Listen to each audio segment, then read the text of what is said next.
नमस्कार दर्शकबिन, यति बेला देशमा चाडपर्वसँगै बाढी पहिरोको जोखिम पनि त्यतिकै मात्रामा बढ्दो क्रममा छ।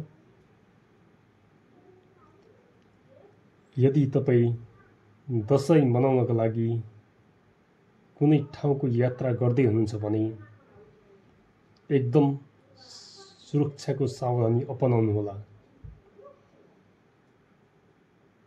विशेष गरी तपाईँ टाढाका यात्रामा जाँदै हुनुहुन्छ भने कृपया यात्रामा क्यान्सल गरेर घरमै रहनुहोस् र घरमै दशैं मनाउनुहोस्। यति बेला सामाजिक सञ्जालमा विभिन्न किसिमका घटना परिघटनाहरू देख्न र सुन्न पाइएको स्थिति छ। ती घटनाहरूलाई हेरेर पनि तपाईँ आफू सचेत रहनुहोस्, सँगै आफ्ना चिन्जान साथीभाइ इष्टमित्र हरेकलाई सचेत गराउनुहोस्।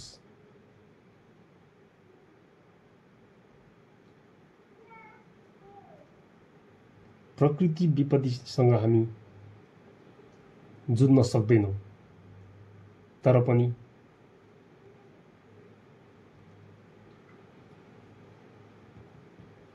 विपत्तिबाट बच्न चाहिँ सकिन्छ, तर बेलैमा सावधानी अपनाउनु जरुरी छ।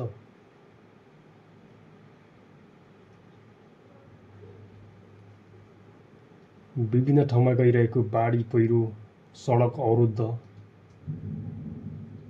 यस्ता घटनाहरूले यसभन्दा अगाडिका समयहरूमा पनि धेरैको ज्यान गइरहेको अवस्था छ र भिडियोमा तपाईहरूले हेर्दै गर्नुभएको जुन भिडियोमा यहाँ पनि देख्न सक्नुहुन्छ,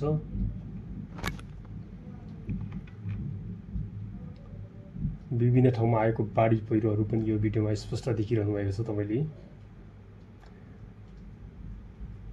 यसैलाई मध्यनजर गर्दै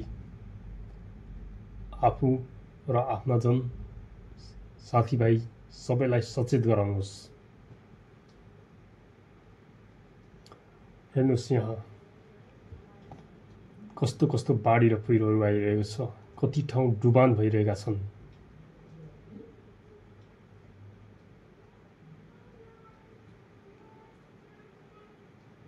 यस्ता घटनाहरू नेपालमा विरलै छन्। वर्षातको समय छ, यस्ता घटनाहरू घटि नै रहन्छन्। त्यसैले तपाईँ असुरक्षित ठाउँमा हुनुहुन्छ भने पनि कृपया सुरक्षित ठाउँमा बस्नुहोस्। आफू बस्नुहोस् र तपाईँ अहिले कस्तो अवस्थामा हुनुहुन्छ कृपया कमेन्ट गर्न नभुल्नुहोस्। हस्त शुभ दिन, शुभरात्रि।